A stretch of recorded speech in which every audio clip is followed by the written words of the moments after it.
Eu me chamo Fábio e moro em Montes Claros, que fica em Minas Gerais. Mudei-me para cá há 20 anos. No entanto, nasci e cresci em um pequeno lugar daqui que chamávamos de Piedade, e vim com minha família. Morar em Montes Claros foi por causa daquele bicho que nos assombrava todas as noites. Era do rio que aquilo vinha. Tudo começou há uns 25 anos. Minha família e eu morávamos no interior, e raramente íamos à cidade, pois era distante, e tínhamos que ir de bicicleta ou carroça. Íamos lá apenas para resolver assuntos importantes ou vender os frangos no mercado, já que meu pai e eu tínhamos uma pequena criação de galinhas. Antes daquele incidente, tínhamos cerca de 50 galinhas e 8 galos, mas depois que aquele bicho apareceu, quase ficamos sem nada. Era março de 1996, quando nossas galinhas começaram a desaparecer. Naquela época, nosso galinheiro não tinha porta nem proteção, já que era raro aparecer algum animal por perto de onde morávamos. Se algum aparecesse, eram pequenos animais que não conseguiriam devorá-las. Apesar dos sumiços serem um pouco frequentes, meu pai não dava tanta atenção. O problema é que começaram a desaparecer de 5 a 6 galinhas todos os dias. Logo no início, construímos um galinheiro melhor, com uma tranca reforçada nas laterais, mas não adiantou de nada. As galinhas continuavam a sumir, e o mais estranho era que o responsável conseguia abrir a tranca e depois fechá-la. Para proteger as galinhas, meu pai decidiu ficar de tocaia, e eu fiquei com ele. Passávamos da 8 da noite até meia-noite observando, mas elas continuavam a sumir sem motivo aparente. Meu pai começou a suspeitar que fosse alguém conhecido, já que nunca víamos quem era. Até que em uma noite, armamos uma emboscada para pegar o ladrão de galinhas, mas não era um humano. Era uma criatura estranha que parecia ter saído de um filme. Em um sábado, à 1 da manhã, meu pai e eu saímos de casa e fomos até uma árvore alta perto de nossa casa. Subimos nela e ficamos observando o galinheiro, planejando sair quando amanhecesse. Não demorou muito para a estranha criatura aparecer, cerca de meia hora depois que subimos na árvore. Começamos a ouvir as galinhas assustadas, como se alguém estivesse as espantando, mas estava muito escuro para ver alguma coisa. Descemos da árvore e nos aproximamos do galinheiro, e vimos algo lá dentro. Meu pai apontou a espingarda e atirou em direção às pernas da criatura, pensando que fosse um homem e não querendo feri-lo gravemente. Depois do tiro, ouvimos um grito alto e estranho. A criatura saiu correndo do galinheiro e rumou em direção ao rio próximo de nossa casa. Meu pai e eu corremos atrás dela, mas o ser estranho corria de 4 como um animal, mais rápido do que nós. Corremos cerca de 200 metros atrás dele, mas perdemos de vista quando ele mergulhou no rio. Ficamos esperando, mas ele não voltou. Decidimos então voltar para casa e ficar de tocaia pelo resto da noite. A criatura não voltou naquele dia, nem no seguinte. Passaram-se dias, semanas e meses, até que por volta de 9 meses depois, a mesma criatura voltou, ainda mais feroz. Em uma noite comum, meu pai me acordou assustado e disse que o bicho havia voltado e estava atacando as galinhas novamente. Dessa vez, a criatura não recuou e veio atrás de nós. Meu pai atirou nela, mas ao invés de fugir, ela começou a se aproximar. Quando chegou perto, consegui ver melhor sua aparência. Era uma criatura de estatura média, magra e preta. Não consegui ver bem seu rosto, pois prestei mais atenção em sua boca, que era enorme e cheia de dentes. Quando estava muito perto, meu pai atirou novamente, fazendo com que ela recuasse um pouco. Com medo por nossas vidas, corremos para casa, e a criatura começou a bater nas portas, tentando entrar. Primeiro, bateu na porta da frente e depois na de trás. Parecia determinada a nos pegar e estava furiosa. Felizmente não conseguiu entrar, e ficou rondando a casa enquanto atacava as galinhas e nos vigiava. O pesadelo durou a noite toda, e na manhã seguinte, vimos o estrago que havia feito. Matou metade de nossas galinhas e tentou subir em nossa casa, mas não conseguiu. Meu pai levou as galinhas restantes para dentro de casa e as colocou em um quarto vazio, com medo de que a criatura voltasse. Naquela noite, a criatura voltou e continuou batendo nas portas, tentando entrar. Meu pai atirou várias vezes, mas devido ao tamanho pequeno e à magreza da criatura, ela escapava das balas. O pesadelo durou anos, e a criatura nos atacava quando menos esperávamos. Após muitos anos, meu pai decidiu sair de lá e ir morar na cidade, perto de alguns parentes. Vendemos as galinhas e nossas posses, e com o dinheiro compramos passagens de ônibus para a cidade grande, onde moramos até hoje. Abandonamos nossa casa e nunca mais voltamos lá. Nunca descobri o que era aquilo, mas sei que era uma criatura astuta e feroz. Muitas vezes ela ficava perto de minha casa em silêncio, apenas esperando para nos atacar. Vamos para mais um relato. Este é sobre criaturas horripilantes que assombravam um casarão que ficava próximo a onde eu morava. Me chamo Andréia Ferreira, tenho 63 anos, e hoje moro em Campos do Jordão, São Paulo. A história que aconteceu comigo e meu marido se passou em Santa Isabel quando eu tinha 22 anos, e meu marido, 23. Há exatos 41 anos, logo após nos casarmos, meu marido conseguiu um emprego como caseiro de um sítio que pertencia a um advogado amigo de seu pai.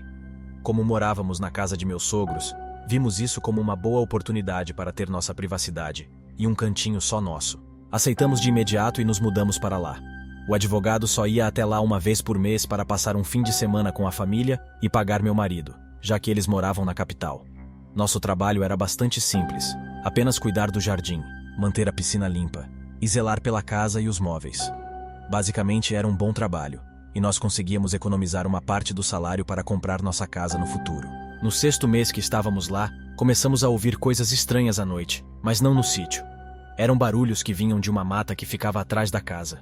Estava muito frio naquela noite, e eu levantei para fazer um chá quente, e meu marido veio comigo. O vento estava tão forte que fazia barulho no telhado. Foi nessa hora, junto com o vento, começamos a escutar gemidos que pareciam vir de muito longe. Era como se muitas pessoas estivessem chorando de dor. Meu marido foi até a janela e a abriu, e eu fui junto com ele. Dava para escutar ainda melhor os gemidos de dor e desespero que vinham da mata. Durou cerca de meia hora e depois parou. Quando amanheceu, meu marido resolveu investigar a mata de onde vinham os barulhos, pois como não tínhamos vizinhos próximos, não podíamos acreditar que fossem pessoas. Ele pulou a cerca e entrou para ver se encontrava algo, e eu fui junto, mesmo ele pedindo que eu não fosse. Andamos na mata por cerca de 20 minutos e chegamos a outro cercado. Pulamos e nos deparamos com um grande casarão e um homem colocando milho para as galinhas e patos. Era um senhor de meia idade, com um grande bigode, chapéu, um típico caipira do lugar. Meu marido, ao perceber que havia uma casa ali, teve a certeza de que os barulhos vinham desse lugar.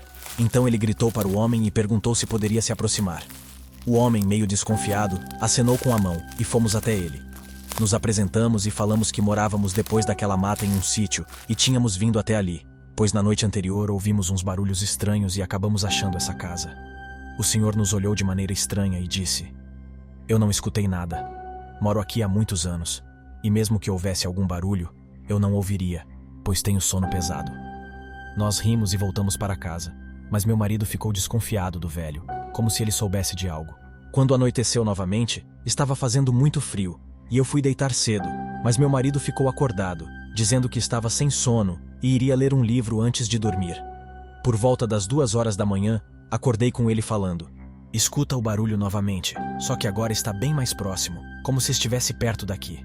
Eu levantei, e realmente parecia mais próximo, e era angustiante ouvir aqueles gemidos, que ficaram cada vez mais distantes. Meu marido disse: "Estão indo na direção do casarão do velho. Ele deve saber o que é isso, mas não quis nos contar." Ele se levantou e disse que iria até lá ver o que era. Eu tentei impedi-lo, mas ele queria a todo custo saber o que estava acontecendo.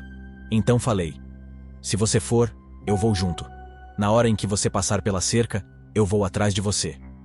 Vendo que eu não estava brincando, ele acabou me levando junto. Pegamos 2 lanternas e fomos devagar pela mata, mas nem precisou chegar à casa do velho para ouvir os gemidos. Desligamos as lanternas, e perto do cercado do casarão, havia algo de pé, fazendo aqueles barulhos angustiantes. Paramos e ficamos abaixados na escuridão, tentando ver o que era. Foi quando o velho da casa acendeu a luz e veio na direção do cercado com um saco grande. Quando a luz iluminou o cercado, vimos o que fazia os barulhos. Pareciam pessoas, mas a pele era pálida e molhada. Eram criaturas saídas de um filme de terror ou do próprio inferno. Nem pareciam reais. O velho pegou o saco e começou a jogar galinhas mortas na direção das criaturas, que começaram a comer ali mesmo. Eram 3 demônios, e o velho os alimentava. Por isso nós escutávamos os gemidos. Eram essas criaturas devorando. As cabeças delas eram bem maiores que o corpo, com olhos fundos e negros, parecendo criaturas de outro mundo. Começamos a voltar para casa, tentando não fazer barulho, e quando chegamos em casa, trancamos tudo e fomos para o quarto. Mas não conseguimos dormir lembrando do que tínhamos visto. Seriam monstros, alienígenas, demônios. Não conseguíamos pensar em outra coisa a não ser nisso. Durante várias noites, escutamos os barulhos daquelas criaturas, mas ficávamos trancados em casa, esperando que os gemidos se afastassem até desaparecer. Com o tempo, convencemos o dono do lugar a construir um grande muro ao redor do sítio, alegando que as matas ao redor tinham muitas cobras que estavam entrando na casa. Após a construção do muro, nos sentimos mais seguros. Moramos nesse sítio por 10 anos, e percebemos que os barulhos sempre ocorriam nos meses de agosto e setembro. Nos outros meses, não ouvíamos nada, mas nesses meses, sempre havia barulhos na mata. Quando nos mudamos, contamos ao dono do sítio sobre os barulhos, mas ele não deu muita importância. Não sabemos ao certo o que eram aquelas criaturas, mas se assemelhavam muito com as de algumas histórias, como a família monstro, a criatura que devorava os mortos e a criatura no cemitério. Pele pálida, úmida, com uma fome voraz por carne crua e uma aparência demoníaca. Se alguém souber o que são essas criaturas, por favor nos diga. Até hoje temos nossas dúvidas se o que vimos no cercado daquele casarão foi real.